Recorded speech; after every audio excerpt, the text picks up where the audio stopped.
once again for another unboxing.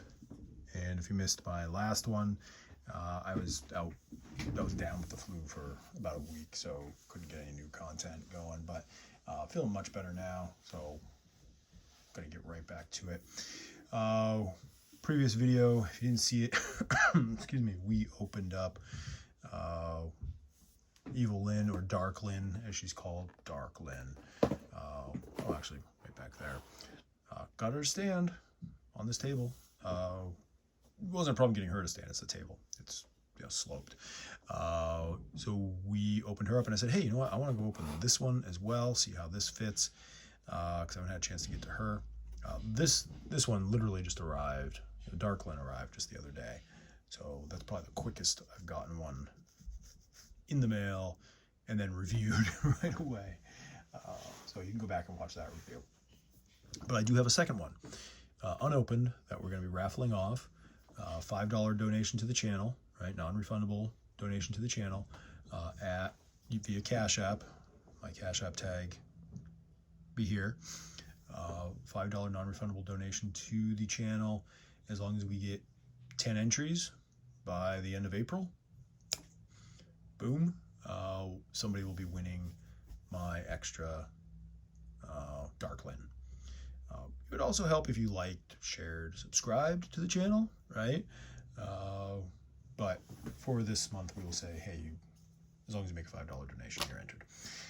All right, so that being said, let's get into just Evil-Lyn. That's all I call her. She's not like Evil-Lyn, Evil Sorceress of Grayskull. Yeah, let's look at the artwork. I always like to look at the artwork. Very nice. Ooh, nice purple outline of a bat. Evil-Lyn, Evil Sorceress of Castle Grayskull. There we go. Of all Skeletor's evil warriors, there is nobody he relies on more than Evil-Lyn.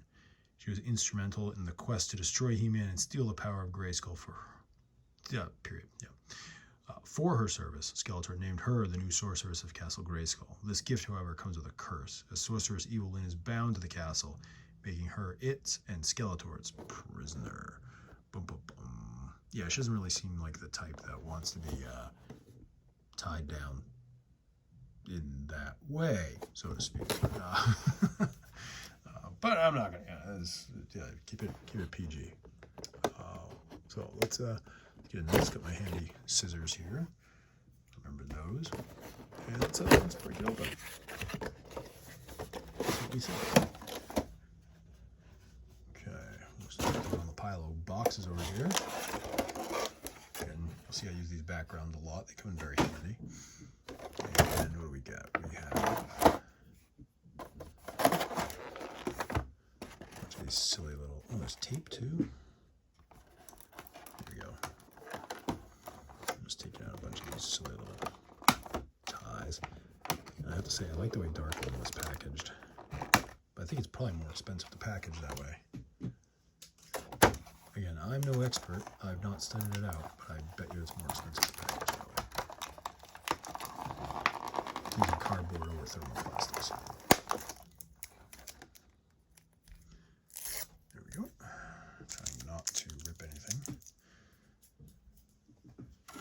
Okay, there. Oh, yep, another. Just trying not to cut the fabric.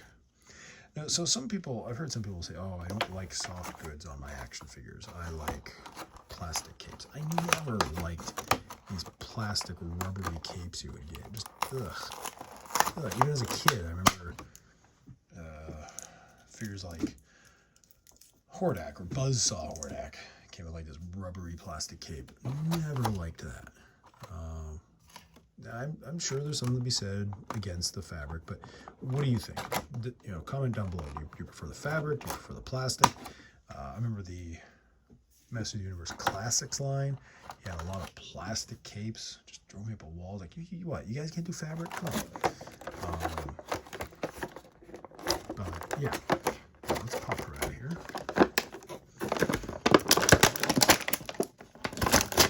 There we go. And of course, as you know, we just check out the accessories first. I don't know if I'm going to pull the hands out of there. We'll leave the hands in there for now. So, accessory. Yeah, okay. Yep, it's her staff. Looks like almost exact. And you get the more, honestly, this one looks a little better. It's a little more silvery. This one is just gray plastic. Excuse the dust. Man, I got dust on my shelf. So this one actually, they've got either more silvery plastic or they painted it slightly better. So I can get her to stand back up there without falling. There we go. Good job. Okay, now to the figure itself. Oh, here we go. So we've got little elastic loops. This should be fun. I'm being a little sarcastic there because I see this being a pain in the butt. How are you supposed to get the elastic band around that arm without, of course, pulling the arm off? Maybe I don't need to get it all around there. Just get it around there. Anyways, there's elastic there. You know, I don't have the patience for that. I will do it. Maybe not right now. So we'll come back to that. So anyways, yeah, elastic band's there to put around the arm.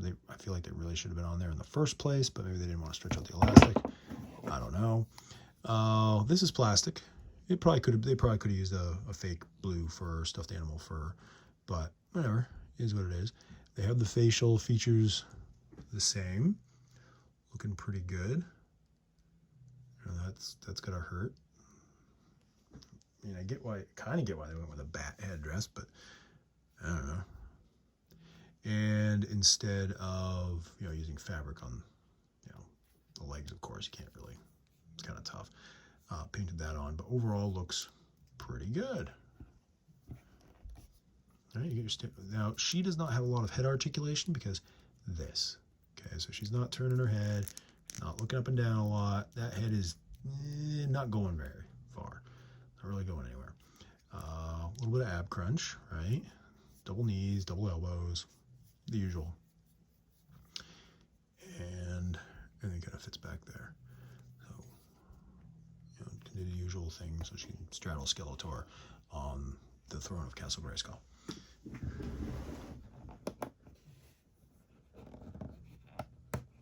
And let's see, oh look, God-Lyn's or Dark-Lyn's necklace fell off again. So if we compare them, yeah, definitely a height difference there. So they definitely made God-Lyn tall and beefy, like the cartoon. Like, I think they got the proportions pretty well done, just like the cartoon. I just don't know how I'm gonna get that on there. Does this come off at all? I'm just kind of thinking out loud here. Can I take this off without breaking stuff? It looks like it's all kind of attached to the head. There we go. All right. This reminds me of an old Batman action figure I had back in the day. Who else had it? Batman action figure where the cape was attached to the head, you know, to the cowl. You lift it all off, and I used to do all the time. All right, yeah, that's enough of that, you weirdo. So this should make it easier to get this on here. You know, to make it even easier, if I took the freaking hands off, but I'm not gonna do that because why would I want to make it that easy?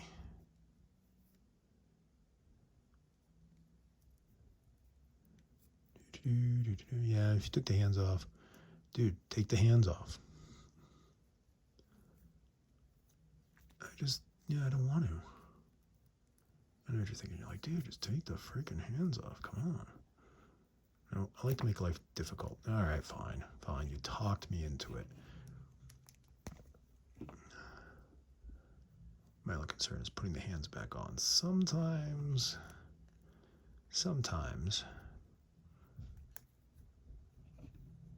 this little prong bends if you're not extremely careful. But no, that went well. Okay, better than expected. And then we'll do this side. Oh, this hand's definitely coming off.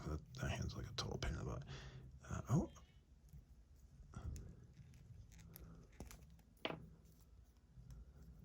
Okay. Let's look at this. Now, you'd think it'd be easier. And it is. But I just got big hands. And this is a small thing. Oh,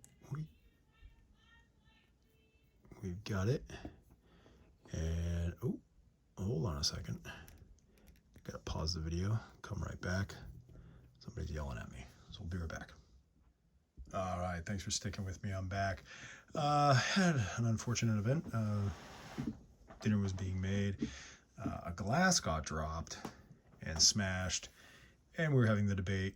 You know, it's right next to the food. We're having the debate: do we eat the food or do we throw it away? We opted for throw it away. I don't want to risk a trip to the emergency room with glass in our stomach. Because yeah, it literally was smashed glass everywhere, and chunks got on the stove like right next to the pan, so very likely it got into the pan with the food. It's a bummer. I was gonna have yummy dinner there, but now looks like leftovers tonight. But hey, is what it is, right? We got food to eat, so let's be grateful for it. But it's still a bummer. Okay, so here we go, back to Evil-Lyn. Ah, she stands even on this table. Ah! Alright, let's bring this down a little bit. Okay. So, yeah, I'm going to adjust this.